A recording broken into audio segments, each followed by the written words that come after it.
खास। लेकिन सबसे पहले करिश्मा बात करेंगे किसानों की। बिल्कुल, आपको बता दें कि जिस तरीके से लगातार कृषि कानून को लेकर किसानों का धरना जारी है, इसी बीच दिल्ली में आज किसानों का महाधरना देखने को मिलेगा। दिल्ली हरियाणा बॉर्डर पर भी चौकसी बढ़ा दी गई है और नोएडा गुरुग्राम नहीं जाएगी मेट्रो। तो आपको बता दें कि 4000 ट्रैक्टर लेकर प्रदर्शन करने निकले हैं किसान और इसे देखते हुए दिल्ली में आज किसानों का महाधरना जो हो रहा है, तमाम पाबंदियां भी लगा दी गई है। दिल्ली हरियाणा बॉर्डर को भी सील कर दिया गया है और नोएडा गुरुग्राम तमाम मेट्रो नहीं जाएंगी, उन्हें रोक दिया गया है। तो आपको बता दें कि करीब 4000 ट्रैक्टर लेके किसान प्रदर्शन करने के लिए दिल्ली आ रहे हैं। ऐसे में हरियाणा और पंजाब के बॉर्डर को भी सील कर दिया गया है। तो बड़ी जानकारी लगातार हम आप तक पहुंचा रहे हैं क्योंकि दिल्ली हरियाणा बॉर्डर को सील किया गया है और जैसा कि निर्धारित कर दिया गया था दिन को और किसान राजधानी दिल्ली कूच करेंगे, उनकी तरफ से पहले ही चेतावनी दे दी गई थी, जिसके बाद बॉर्डर को सील कर दिया गया है और पूरी चौकसी बढ़ती जा रही है। क्योंकि लगातार हम आपको तस्वीरें भी दिखा रहे हैं, किसान जब ये ऐलान कर रहे थे कि हम पंजाब से राजधानी दिल्ली जाएंगे क्योंकि जो 3 कानून करिश्मा लेकर आई है केंद्र सरकार, उसका विरोध कर रहे हैं और केंद्र सरकार ने हाल की बातचीत की पेशकश भी की थी, न्योता भी किसानों को दिया था। बिल्कुल, तो आपको बता दें कि केंद्र के कृषि कानूनों के खिलाफ पंजाब और हरियाणा किसान गुरुवार यानी कि आज और कल 2 दिन का धरना प्रदर्शन करने जा रहे हैं और ऐसे में किसानों के दिल्ली चलो मार्च को नाकाम करने की भी पूरी कोशिश की जा रही है और इसी के चलते हरियाणा और पंजाब बॉर्डर को भी सील कर दिया गया है ताकि किसान किसी भी तरीके से दिल्ली के बॉर्डर पर ना पहुंच पाए। और इसी को देखते हुए कई बसों को भी जो हरियाणा से पंजाब जाती थी उन्हें भी रद्द कर दिया गया। और ये लाइव तस्वीरें हम आपको दिखा रहे हैं किस तरीके से बॉर्डर पे सुरक्षा बढ़ा दी गई है और पुलिस की यहां पर तैनाती कर दी गई है ताकि किसी भी तरीके से जो किसान दिल्ली की तरफ कूच कर रहे हैं वो दिल्ली बॉर्डर पे ना पहुंच जा पाए। और इसी को देखते हुए बॉर्डर पे पुलिस की चौकसी भी बढ़ा दी गई है। तो आपको बता दें कि किसानों की तरफ से दिल्ली चलो मार्च निकाला जा रहा है जिसे नाकाम करने की पूरी कोशिश की जा रही है ताकि किसी भी तरीके से किसानों का ये धरना प्रदर्शन दिल्ली तक ना पहुंच सके। और आपको बता दें कि करीब 4000 ट्रैक्टर ट्रॉली लेके किसान दिल्ली की तरफ कूच कर रहे हैं। तो बड़ी जानकारी लगातार हम आप तक पहुंचा रहे हैं। ताजा तस्वीरें हैं जब पूरी स्थिति पर नजर पुलिस प्रशासन बनाए हुए हैं और लगातार हम आपको दिखाने की वो भी तस्वीर कोशिश कर रहे हैं जब किसान कूच कर रहे थे राजधानी दिल्ली और उनकी तरफ से पहले ही ऐलान कर दिया गया था। तो चलिए ये भी दिखाते हैं कि किसानों का क्या कुछ कहना है। किसानों का रास्ता नहीं रोक पाएंगे, कितने लोगों को गिरफ्तार करेंगे। यहाँ तो सारा जो किसान वर्ग है वो पूरे का पूरा जेल में जाने के लिए तैयार है, कितने लोगों को गिरफ्तार कर पाएंगे। नहीं, हमारा प्रोग्राम मोड़ा मंडी के बाहर इकट्ठे होने का था, अंदर जाने का नहीं था, वरना तो ये गेट बंद कर देते। हम बाहर इकट्ठे हो गए हैं, आप देख रहे हैं हम इस वक्त सड़क के ऊपर खड़े हैं, सड़क के किनारे भी खड़े हैं, यहीं पे हमारा प्रोग्राम था और जैसे ही हम सारे इकट्ठे हो जाएंगे हम दिल्ली की तरफ कूच करेंगे। तो ये लाठी मार सकते हैं, गोली मार सकते हैं, अभी हम राय करेंगे, अपने सभी लोगों की राय करने के बाद फैसला लिया जाएगा। तो लगातार हम आपको जानकारी दे रहे हैं, साथ ही साथ आप किसानों को सुन रहे थे। किसान कह रहा है कि हम ऐसा नहीं करना चाहते थे लेकिन हम अब मजबूर हो गए हैं ऐसा करने को।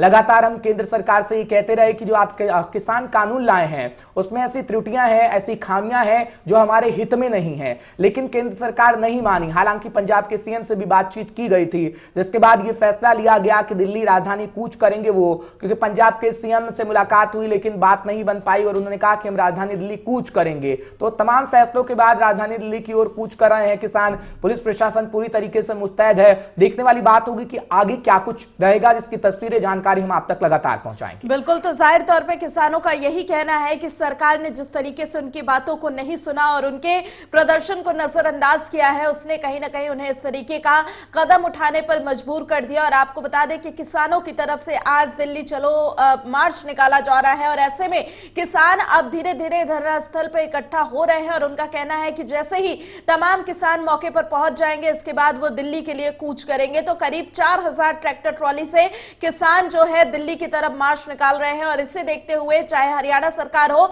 या पंजाब सरकार हो, दोनों ही राज्यों के सीएम ने अपने अपने बॉर्डर सील कर दिए हैं और इसी के साथ दिल्ली बॉर्डर पे भी चौकसी बढ़ा दी गई है, पुलिस की तैनाती कर दी गई है ताकि किसी भी तरीके से किसान दिल्ली तक ना पहुंच सके। और इससे पहले आपको बता दें कि कई दौर की चर्चा भी हो चुकी है, बात भी हो चुकी है केंद्र सरकार और किसानों के बीच में, लेकिन कोई भी इसका हल नहीं निकला था। और यही वजह है कि किसानों का प्रदर्शन लगातार पिछले काफी वक्त से जारी है और तमाम ऐसी खामियां इस बिल में उनकी तरफ से बताई जा रही है जिसमें वो चाहते हैं कि केंद्र सरकार बात करे, उन खामियों को दूर करे, लेकिन अभी तक इस पे कोई हल निकल नहीं पा रहा है। केशव मोहन मिश्रा हमारे साथ जुड़ रहे हैं तमाम जानकारी के साथ लाइव। केशव, क्या जानकारी आपके पास, क्योंकि बात अगर किसानों की करें तो किसान अड़िग हैं और वो कह रहे हैं मजबूर हो गए दिल्ली आने को। क्या ताजा तस्वीरें आप तक मिल रही हैं, जानकारी दीजिएगा, क्या कुछ आप बताएंगे हमारे दर्शकों को सुबह सवेरे? इस समय लगातार किसानों का जो प्रदर्शन पिछली बार चला और अब एक बार फिर किसानों का प्रदर्शन उग्र हो चुका है। दिल्ली से सटे जितने भी अन्य प्रदेशों के जो बॉर्डर हैं उनको लगातार सील कर दिया गया है कि कोई भी किसान दिल्ली के अंदर एंट्री ना कर सके। लेकिन किसान भी अपना लगातार विरोध दर्ज कर रहे हैं और लगातार दिल्ली पुलिस उनको अंदर उनकी एंट्री ना हो सके इसके लिए बहुत मुस्तैदी के साथ खड़ी है, क्योंकि कोरोना का संक्रमण भी लगातार दिल्ली में बढ़ रहा है। इसको चलते हुए दिल्ली सरकार कोई भी रिस्क लेना नहीं चाहती है। हर्ष, बिल्कुल केशव, ये भी कहा जा रहा है कि तमाम बॉर्डर पे पानी की बौछार करने की भी व्यवस्था की गई है कि अगर किसान आगे बढ़ते हैं तो हो सकता है कि उन्हें बलपूर्वक भी रोका जाए और वहां पर पानी की बौछार भी किया जाए। क्या कुछ व्यवस्थाएं की गई हैं उसके बारे में भी बताएं। जैसा कि जितने भी दिल्ली एनसीआर से सटे जितने भी बॉर्डर्स हैं वहां पर पुलिस प्रशासन पूरी सख्ती बरत रहा है और तमाम तरीके के जो एहतियात हैं वो बरतते दिखाई दे रहे हैं। प्रशासन किसी भी तरीके की कोई चूक होने को तैयार नहीं है। वहां पर अगर आप देखें, जैसा कि आपने बताया, तो वहां पर पुलिस प्रशासन हर तरीके से किसानों से मोर्चा लेने के लिए तैयार है। उनका कहना है कि किसी भी स्थिति में किसानों को अंदर एंट्री नहीं मिलेगी और वहां पर पानी की जो स्मोक तमाम तरीके की जो तैयारियां है वो लगातार दिल्ली पुलिस करती रही है और किसानों को साफ तौर पर ये चेतावनी भी दे रही है कि वो अंदर आने का प्रयास ना करें, नहीं तो उनके लिए तमाम तरीके के जो एक्शंस वो लेना चाहते हैं वो ले सकते हैं। केशव, ये भी जानकारी दीजिएगा क्योंकि सुबह सुबह का वक्त है, लोगों को ऑफिस जाना होता है। ये कहा जा रहा है कि गुरुग्राम मेट्रो नहीं जा रही है, नोएडा मेट्रो नहीं जा रही दिल्ली से, क्या अगले आदेश तक बंद रखा गया है या कुछ और जानकारी अगर दी गई हो तो? देखिए, दिल्ली मेट्रो को लेकर इसलिए थोड़ी सी चेतावनी सरकार ने लगातार बरती क्योंकि किसानों का जो आक्रोश है, पिछली बार भी ऐसा हुआ तो हजारों की संख्या में बॉर्डर पार करके किसानों ने दिल्ली के अंदर प्रदर्शन शुरू कर दिया और फिर दिल्ली पुलिस को यह स्थिति संभालना बहुत मुश्किल हो गया था। इस दौर में यह पुलिस चाह रही है, दिल्ली सरकार भी ये चाह रही है कि ऐसी स्थिति दोबारा पैदा ना हो, क्योंकि लगातार दिल्ली एक बड़ी स्थिति के साथ, बड़ी गंभीर स्थिति के साथ गुजर रहा है और लगातार दिल्ली में कोरोना का जो संक्रमण है वो बहुत तेजी से चल रहा है, बहुत रफ्तार से चल रहा है। इस चक्कर में यहां पर लगातार दिल्ली सरकार अपनी सख्ती भी बरत रहा है और साफ तौर पर हिदायत भी दे रहा है कि कोई ऐसी घटना ना हो जिससे दिल्ली एनसीआर के लोगों को या कोई बड़ी समस्या दिल्ली के लिए फिर से उत्पन्न हो सके। बिल्कुल, लेकिन केशव, अगर देखा जाए तो पिछले काफी वक्त से किसानों की तरफ से प्रदर्शन किया जा रहा था और वो कई बार अल्टीमेटम भी दे चुके थे कि अगर सरकार उनकी बात नहीं सुनेगी तो उन्हें इस तरीके के धरने के लिए मजबूर होना पड़ेगा, मार्च निकालना पड़ेगा। लेकिन अब जैसा कि कहा जा रहा है करीब 4000 ट्रैक्टर ट्रॉली लेकर वो आ रहे हैं, तो जाहिर सी बात है कि कितनी बड़ी संख्या में होंगे। तो ऐसे में अब प्रशासन क्या कुछ रुख अपना सकता है? देखिए, जैसा कि जो ये स्थितियां अभी तैयार होने वाली हैं, ये मंजर बहुत भयंकर होने वाला है क्योंकि किसान भी आप समझ सकते हैं, क्योंकि हरियाणा पंजाब के जो किसान हैं वो अपनी बात के बहुत प्रबल होते हैं और उनका जो प्रदर्शन होता है वो बहुत दावेदारी के साथ प्रदर्शन अपना जाहिर करते हैं। तो कहीं ना कहीं दिल्ली सरकार के लिए स्थितियां जो संभालना बहुत मुश्किल भरा होगा, क्योंकि ऐसे में जब किसान इतनी भारी मात्रा में प्रदर्शन कर रहे हो तब उनको रोक पाना बहुत बड़ी चुनौती होती है। और मुझे लगता है कि साफ तौर पर ये जो प्रदर्शन और जो संघर्ष होने वाला है उसमें स्थितियां दिल्ली सरकार, लेकिन क्या बातचीत का जो पटल हम देख रहे हैं ऐसे वक्त में मोहन की न्योता दिया गया केंद्र सरकार की तरफ से, लेकिन किसान ही कह रहे हैं कि जो केंद्र सरकार कह रही है वो हमें समझ में नहीं आ रहा। तो केंद्र सरकार और ऐसा क्या कुछ करे कि किसान समझ जाए, फिर तो स्थिति बेकार होगी, क्योंकि किसान रोड पर आ गए हैं। इससे पहले रेल की पटरियों पर थे, पंजाब को कितना नुकसान हुआ उसकी जानकारी समय समय पर हम अपने दर्शकों को देते रहे। अब अगर ऐसा हुआ तो और नुकसान पूरे भारत को हो सकता है। जैसा कि अभी लगातार जब ये प्रदर्शन उग्र हुए तो देश के गृह मंत्री अमित शाह ने भी ये सफाई दी कि किसानों को राजनीति में इन्वॉल्व किया जा रहा है और एक तरीके से राजनीतिक रूप से इन प्रदर्शनों को बढ़ावा दिया जा रहा है। तमाम देश की विपक्षी पार्टियां लगातार तंज कस रही हैं और किसानों को उग्र करने की कोशिश कर रही हैं और साथ ही साथ राष्ट्रीय अध्यक्ष जेपी नड्डा भी लेकिन केशव, किसानों की तरफ से हमने लगातार यही देखा है कि किसानों ने किसी भी पार्टी का समर्थन लेने से मना कर दिया। तमाम विपक्षी नेता किसानों तक पहुंचे थे लेकिन उन्होंने साफ तौर पे कहा कि उन्हें किसी भी राजनीतिक हेल्प की जरूरत नहीं है, वो अपने एक कानून के खिलाफ लड़ रहे हैं और वो अकेले ही लड़ाई ये लड़ रहे हैं। तो अगर सरकार को लगता है कि उन्हें राजनीतिक तौर पर इन्फ्लुएंस किया जा रहा है तो क्यों सरकार खुद जाके किसानों से बात नहीं करती है और क्यों इस तरीके की अगर कोई खामियां है तो उसे दूर करने की कोशिश नहीं की जा रही है? क्योंकि किसानों की तरफ से तो यही कहा जाता है कि किसानों को बातचीत के लिए बुलाया तो जाता है लेकिन बिल के अंदर जिन मुद्दे पर वो प्रदर्शन कर रहे हैं उसके बारे में बात नहीं की जाती है। जैसा कि आपने बिल्कुल ठीक कहा कि जिस तरीके से संवाद की कमी यहां पर दिखाई दे रही है करिश्मा, किसानों से सीधे तौर पर संवाद नहीं किया गया, आखिर उनको उस बिल के बारे में संक्षेप में समझाया नहीं गया। जिस तरीके से भाजपा ने प्रयास किए लेकिन उन प्रयासों को बड़े स्तर पर करने की आवश्यकताएं थी, बड़ी सभाएं करनी थी। चलिए मोहन, बहुत बहुत शुक्रिया तमाम जानकारी बताने के लिए कैसी राजधानी दिल्ली की स्थिति है। लेकिन नवदीप छाबड़ा भी हमारे साथ जुड़ रहे हैं, पंजाब से सीधे जानकारी आप तक पहुंचाएंगे। नवदीप, जानकारी दीजिएगा, कुछ तस्वीरें हम दिल्ली की दिखा रहे हैं क्योंकि स्थिति कहीं ना कहीं खराब होने वाली है राजधानी दिल्ली में। पुलिस प्रशासन की बात कहें तो तैनाती है, बॉर्डर एरिया की बात कहें तो सील है, मेट्रो को रोक दिया गया है, गुरुग्राम, नोएडा। जब हम पंजाब की तस्वीर देखते हैं नवदीप, तो आप क्या बताएंगे, क्या अभी भी किसानों का वहां से निकलना जारी है दिल्ली की ओर, वो कूच कर रहे हैं? देखिए हर्ष, अगर मैं पंजाब की बात करूं तो पंजाब के पास जो मेरे पास सूची पहुंची है 7 अलग अलग एंट्री पॉइंट जो है वो तय किए गए हैं जहां से पंजाब से हरियाणा की बॉर्डर के अंदर किसान जो है वो दाखिल होंगे। लेकिन अभी जो किसानों का काफिला है वो कहीं ना कहीं गांव से निकलना शुरू हुआ है। थोड़ी देर बाद जो बॉर्डर सील किए गए पूरी तरीके से, वहां पर किसानों का काफिला पहुंच जाएगा। क्योंकि हर्ष, मैं आपको बताना चाहूंगा, कल देर रात से ही पंजाब के अलग अलग जिलों के अंदर भारी जो बारिश है वो हो रही है, जिसकी वजह से बहुत ज्यादा सर्द हवाएं भी चल रही थी।